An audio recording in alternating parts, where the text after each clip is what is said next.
और अगर जैसे वो सेट होके आते हैं, जैसा वो एक्सेलरेट करते हैं, रन बॉल भी खेल सकते हैं, स्ट्राइक रेट भी ऊपर कर सकते हैं, गेम चेंजर भी हैं, फिर ही विंस द गेम, 22 पे 42 कर देते हैं और 12 रन करने 2 बॉलों में खत्म भी कर सकते हैं। तो this is a great talent to look out for.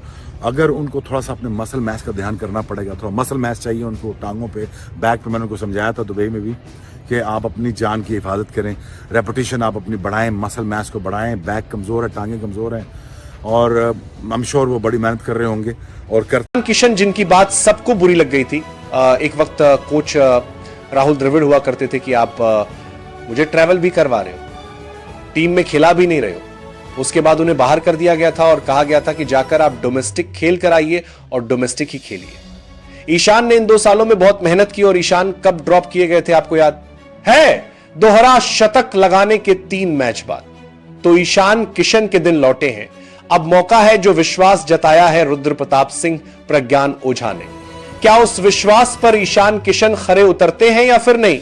बाकी शुभमन गिल का ना चुना जाना क्या आपको सही फैसला लगता है? कमेंट सेक्शन में जाकर बताइएगा जरूर। वीडियो को शेयर कीजिएगा, लाइक कीजिएगा, चैनल को सब्सक्राइब कीजिएगा। बने रहिएगा हमारे साथ लगातार। नमस्कार, जय हिंद, जय भारत। ये है कि गौतम गंभीर इस मामले में पूरी क्लीन चिट है। उन्होंने तो बल्कि गिल को सपोर्ट किया था। असली वजह ड्रॉप करने की तो कुछ और है। दिनेश, क्या थी असली वजह? देखिए, मीडिया रिपोर्ट्स में सामने आया कि गिल के जो विलन थे वो आई थिंक आप कह सकते हैं 2 या 3 थे। देखिए, जब मीटिंग होती है, सिलेक्शन मीटिंग, उसमें जो 5 सेलेक्टर्स थे, यानी कि अजीत अगरकर जो है वो हेड है, लेकिन उसके अलावा भी सेलेक्टर्स उसमें थे। मैं आपको नाम बता रहा हूँ। 5 मेंबर सिलेक्शन कमेटी है। उसमें आपके अजीत अगरकर तो हैं ही, आरपी सिंह, प्रज्ञान ओझा, अजय रात्रा, उसके अलावा शिव सुंदर दास जो हैं। अब कहा यह जा रहा है मीडिया रिपोर्ट्स के हवाले से कि 3 सेलेक्टर्स ऐसे थे जो शुभमन गिल को टीम में रखने के खिलाफ थे, यानी कि वो अपोज किया। उन्होंने कहा कि आप किसी और खिलाड़ी को लेके आइए जो परफॉर्म कर रहा है अच्छा। पाकिस्तान ने पूरी दुनिया को अपने सर के ऊपर उठा लिया है। भाई, आखिर हुआ क्या है? हमने अंडर 19 एशिया कप जीत लिया है।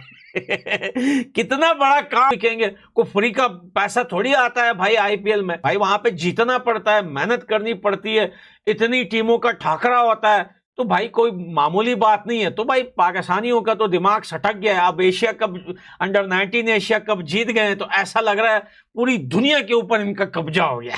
ची ची ची, पाकिस्तानियों क्या हरकतें करते हो। ऐसा पैम्पर के वो मक्खियां नहीं आती, मक्खियों की तरह हो साल। तो लवे दोस्तों, मैं मिलता हूं अगली वीडियो। आपको यही पता है ना कि सिलेक्शन सेलेक्टर जो है वो अजीत आगरकर है, उन्हीं की चलती है, गौतम गंभीर की चलती है। कोच हैं जो, लेकिन जब T20 वर्ल्ड कप 2026 के लिए टीम चुनी गई तो ना कोच साहब की चल पाई और ना ही सिलेक्टर साहब अगरकर की चल पाई। तब फिर चली किसकी? चली रुद्र प्रताप सिंह और प्रज्ञान ओझा की। अब आप सोच रहे होंगे ये 2 कहां से आ गए? ये 2 भी उस 5 सिलेक्शन कमेटी के मेंबर थे जो वर्ल्ड कप के लिए टीम चुन रहे थे। उसमें प्रज्ञान ओझा और आरपी सिंह जब से सेलेक्टर्स बने हैं, इन्होंने काफी ज्यादा वॉच किया है खिलाड़ियों को डोमेस्टिक क्रिकेट में, खास तौर पे जो डोमेस्टिक में अच्छा कर रहे हैं। कुछ टाइम पहले एक टूर्नामेंट हुआ था, उसमें ये दोनों गए थे मैच देखने के लिए, मैदान पे मौजूद थे और ईशान किशन को इन्होंने परफॉर्म करते हुए देखा था। बहुत अच्छा परफॉर्मेंस उन्होंने दिया था। तब से इन्हें लगा कि ईशान किशन की टीम में वापसी कराई जानी चाहिए। अब कहा यही जा रहा है कि इन दोनों ने जो अपने इनपुट्स दिए कि ईशान किशन अच्छा परफॉर्म कर रहे हैं, मैच उनका अच्छा रहा था, इसलिए आप उनको टीम में लेके आइए। और शुभमन गिल की जगह नहीं बन पा रही थी, क्योंकि पहले भी जब डेब्यू किया था तो रन नहीं आए थे बल्ले से, लेकिन भाई इंडिया ने धोखा दे दिया, अफगानिस्तान के प्लेयर नहीं बिके। ओ भाई, आईपीएल किसी के बाप का नहीं है। आईपीएल कोई मजाक नहीं है पीएसएल की तरह कि किसी को भी आप उठा के कैप्टन बना दो, किसी भी मोटे घेंडे को आप वहां पे खिला दो। पीएसएल टैलेंट तो दुनिया को पता है। आईपीएल में सिर्फ चलता है टैलेंट। इंडिया के ऐसे हजारों प्लेयर्स हैं जो हर साल अनसोल्ड जाते हैं। अब अगर ऐसा है तो भाई ये लीग इंडिया का है। इंडिया को तो अपने सारे प्लेयर खरीदने चाहिए, भले वो खेले ना खेले, भले उनका परफॉर्मेंस हो ना हो, उन सबको खरीदना चाहिए। बेटा, ये पीएसएल नहीं है, यहां पे पर्चियां नहीं चलती और यहाँ पे घंटे शंटे नहीं चलते। अफगानिस्तान के जो गंभीर ने फिर भी काफी समय बाद वापसी करा दी थी, बैक किया था, लेकिन वो चल नहीं पाए। इस वजह से कहा जा रहा था कि शुभमन गिल को आप बाहर बिठा के किसी वैलिड खिलाड़ी को जो मेरिट पे अच्छा परफॉर्म करके आए उसको शामिल कीजिए, इसलिए शामिल किया गया। और सेलेक्टर्स अगर सारे एक सहमत नहीं है तो आप खिलाड़ी को नहीं चुन सकते। तो यही वजह जो कही जा रही है, सिलेक्शन का सच जो था असली वो यही बताया जा रहा है कि सेलेक्टर्स जो कुछ थे वो खिलाफ थे उनको सेलेक्ट करने के लिए। जी, और इसके साथ ही ये भी सामने आया है मीडिया रिपोर्ट्स में और तमाम ट्विटर अकाउंट्स जो हैं वो ये पोस्ट कर रहे हैं कि रिंकू सिंह को वापस लाने वाले टीम में सैमसन को वापस मौका देने वाले, तो ये जो 3 सेलेक्टर्स हैं, प्रज्ञान ओझा बने है ना, अभी थोड़ा टाइम पहले बनाया गया था, प्रज्ञान ओझा है, आरपी सिंह है, ये वही 3 लोग हैं जिन्होंने इन खिलाड़ियों को जो है टीम में मौका दिया और गिल को बाहर किया। वहीं जो है अब तक अफवाहों के घेरे में थे, शक के घेरे में थे कि भाई गंभीर की वजह से ऐसा हुआ है या अगरकर की वजह से ऐसा हुआ है, तो जानकारी सामने मिली कि इन दोनों ने तो उल्टा गिल को सपोर्ट किया था कि नहीं आप गिल को टीम में रखिए,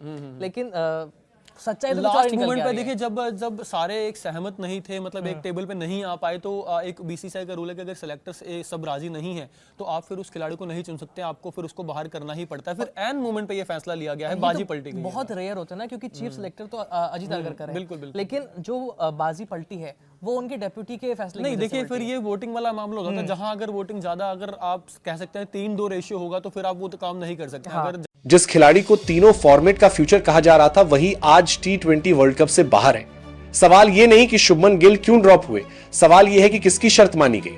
क्या यह गौतम गंभीर का प्लान था या बीसीसीआई की अंदरूनी रणनीति? जिस गिल को अगला सुपरस्टार माना जा रहा था वही T20 से बाहर क्यों? सच क्या है, सिलेक्शन या साजिश? सुनिए पूरी कहानी। सोचिए, खिलाड़ी जो चोट में भी खेलने को तैयार है, जो प्रैक्टिस कर रहा है, जिसे उम्मीद है कि अहमदाबाद की पिच पर किस्मत बदलेगी, और उसी खिलाड़ी को चंद घंटे पहले फोन आता है, तुम नहीं हो क्या? यही तरीका है अपने फ्यूचर लीडर से बात करने का। भारतीय टीम का ऐलान कर दिया गया T20 वर्ल्ड कप 2026 के लिए, लेकिन इस टीम में जो कुछ भी हुआ उसको लेकर अब चर्चा हो रही है। धीरे धीरे खुलासे तमाम हो रहे हैं, क्योंकि शुभमन गिल का टीम में ना होना वाइस कैप्टन थे।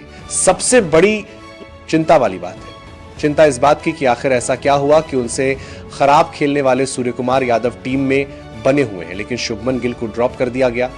अब इन तमाम सवालों के बीच कुछ जवाब निकल कर आ रहे हैं। कुछ खेल पत्रकारों ने ऐसी बातें बताई हैं जिसे सुनकर आप भी चौंक जाएंगे।